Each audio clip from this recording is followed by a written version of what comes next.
Don't forget to leave an emoji in the comments. Recruit Jessica Walsh failed every single test at basic training. Physical fitness, fail. Weapons training, fail. Combat tactics, fail. Her drill sergeants wanted her discharged immediately, but what they didn't know was that Jessica was failing on purpose, because the military had recruited her for something that required her to be completely invisible, completely underestimated. 3 years later, she had become the deadliest weapon in the Pentagon's arsenal. Jessica Walsh arrived at Fort Benning on a sweltering Georgia morning in July 2019, carrying a duffel bag and wearing the same nervous expression as hundreds of other new recruits. Don't forget to leave an emoji in the comments. Unlike the other recruits who had enlisted through standard military recruitment channels, Jessica had been specifically identified and recruited for a classified program that existed in the shadows of conventional military training. Project Chameleon was designed to create operatives who could function in environments where traditional military personnel would be immediately identified and neutralized by enemy forces.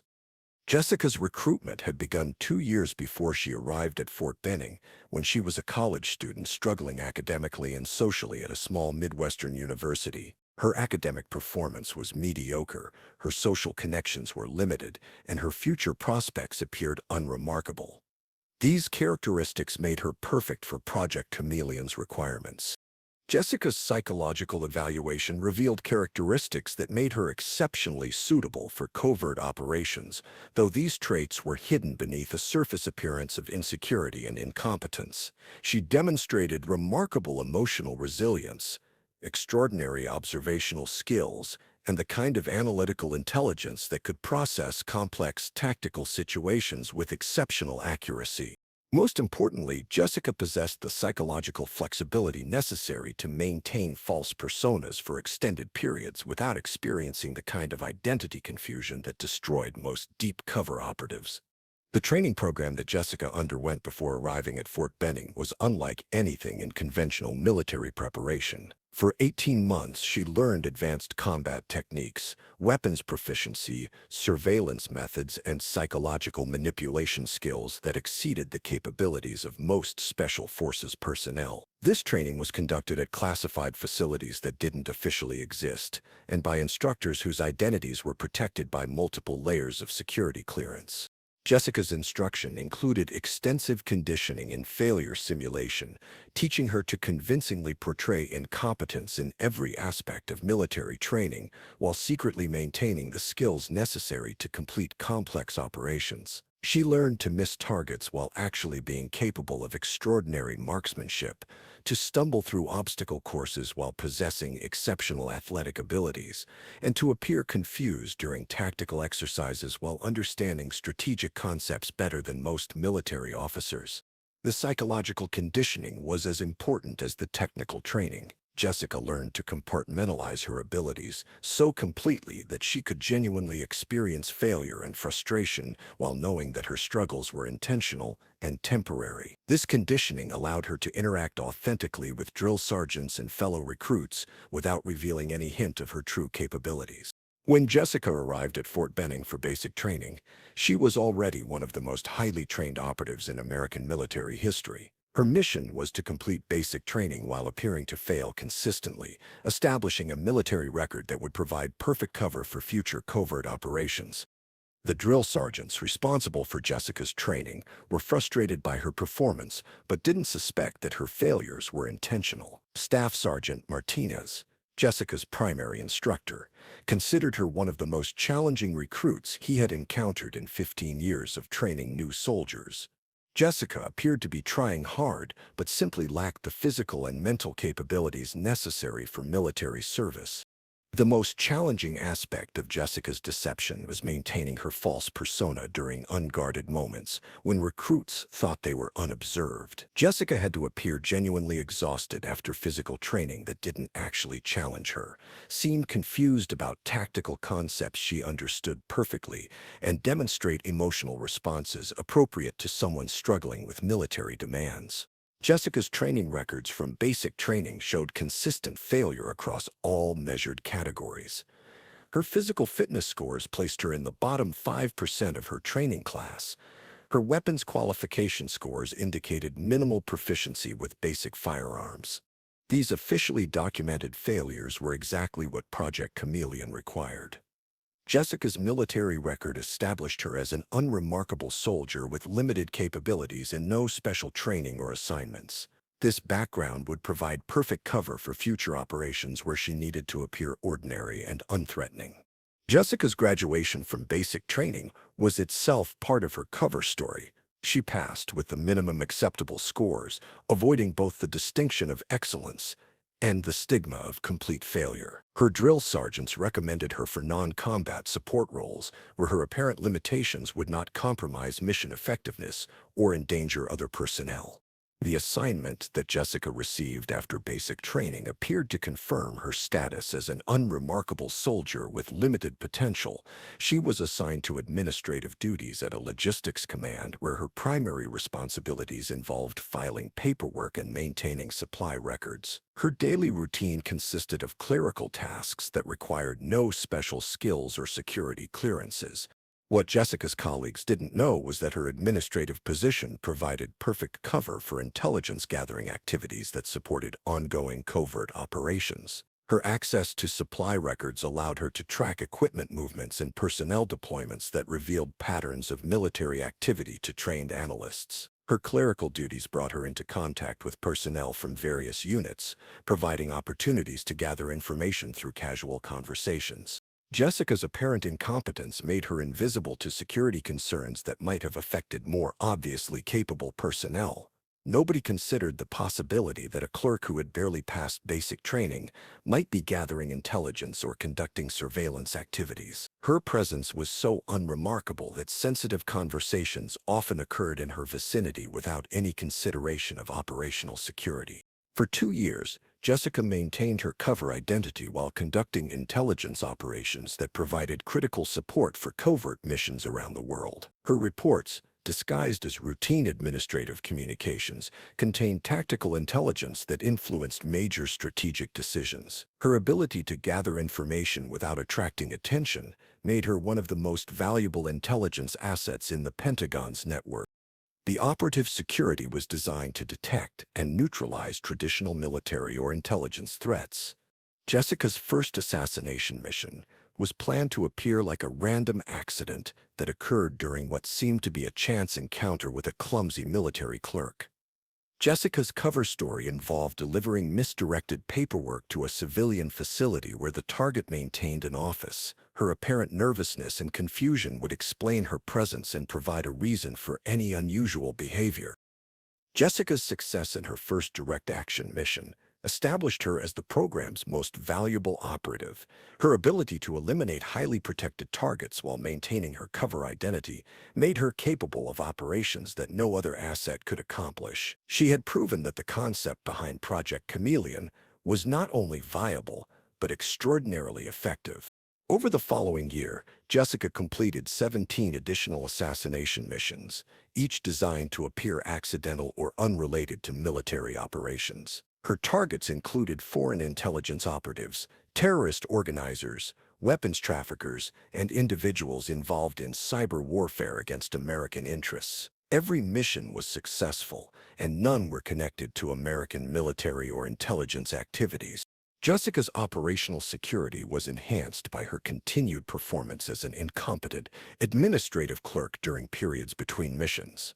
Her colleagues saw no change in her behavior or capabilities that might suggest involvement in activities beyond routine clerical duties. She maintained her established persona so convincingly that her supervisors continued to consider her one of their least capable personnel. The transformation that Jessica underwent during mission operations was remarkable in its completeness and speed. She could transition from appearing confused and clumsy to demonstrating lethal combat skills in seconds, then return to her incompetent persona without any visible signs of the change. This ability made her virtually undetectable to surveillance systems or human observation. Jessica's weapons proficiency during missions revealed the extent of her covert training. She was capable of exceptional marksmanship with a variety of firearms, expert-level knife-fighting techniques, and unarmed combat skills that exceeded those of most special forces personnel. These capabilities were completely hidden during her routine duties, where she continued to demonstrate minimal competence with basic tasks. The psychological conditioning that allowed Jessica to maintain her double identity was constantly reinforced through ongoing training and evaluation. Project Chameleon psychologists monitored her mental state to ensure that the stress of living a false persona didn't create psychological problems that might compromise her effectiveness or operational security.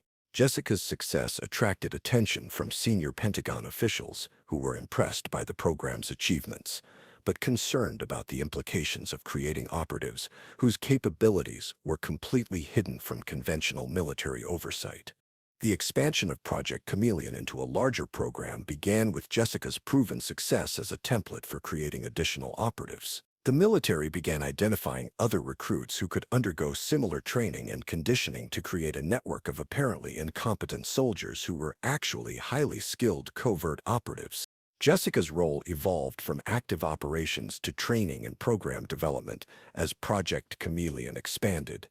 She became responsible for teaching other candidates the techniques necessary to maintain convincing incompetence while developing extraordinary combat capabilities. Her experience provided valuable insights into the psychological and practical challenges of deep-cover military operations.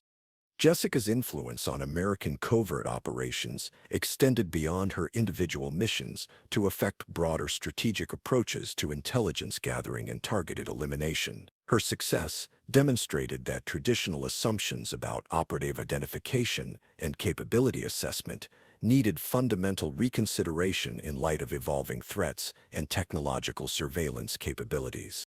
The revelation of Jessica's true capabilities came only after Project Chameleon was declassified following changes in Pentagon leadership and strategic priorities. The program's existence was revealed through congressional oversight hearings that examined covert operations conducted without traditional authorization and accountability structures.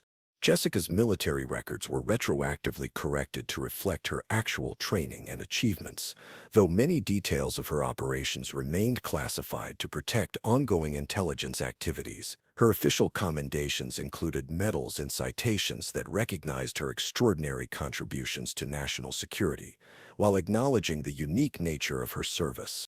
The transition from covert operative to acknowledged military personnel was psychologically challenging for Jessica, who had spent years maintaining false personas and hidden capabilities. She required extensive counseling and support to integrate her various identities into a coherent sense of self that could function in normal military and civilian environments.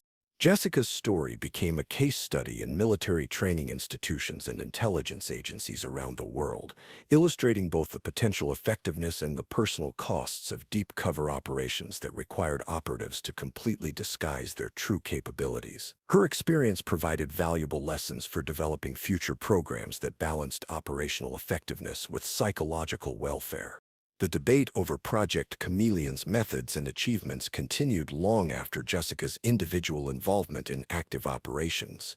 Military ethicists questioned whether creating soldiers who were trained to deceive their own command structure was consistent with military values and discipline. Intelligence professionals argued that the program's success justified methods that might seem problematic in conventional military contexts.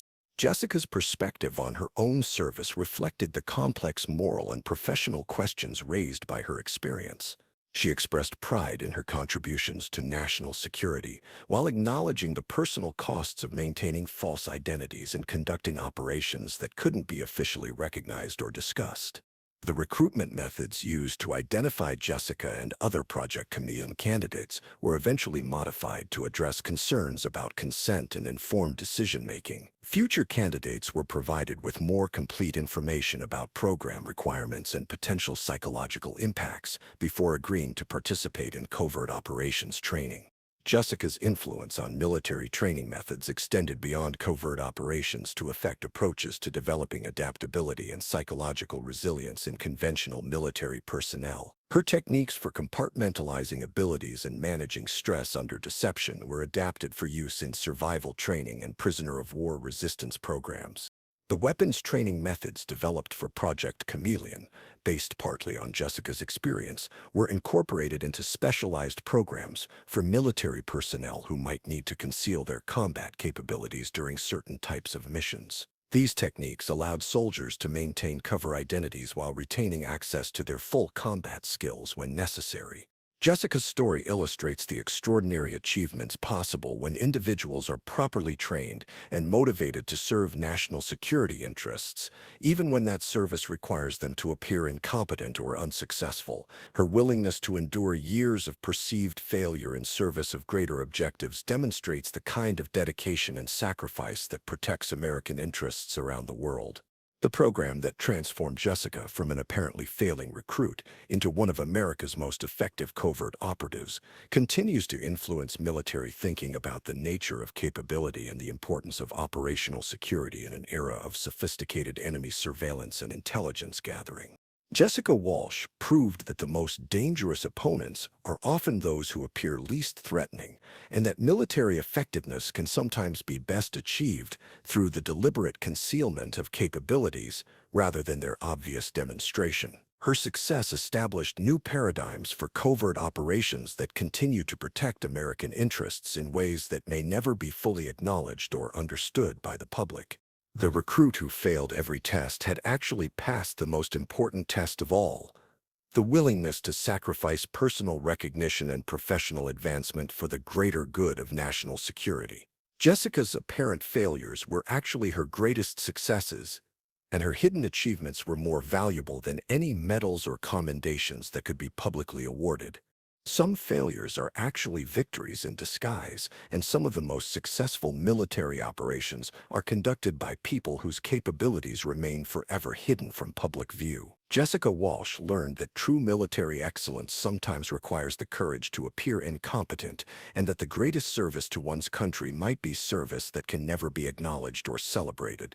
The deadliest weapons are often the ones that don't look dangerous at all.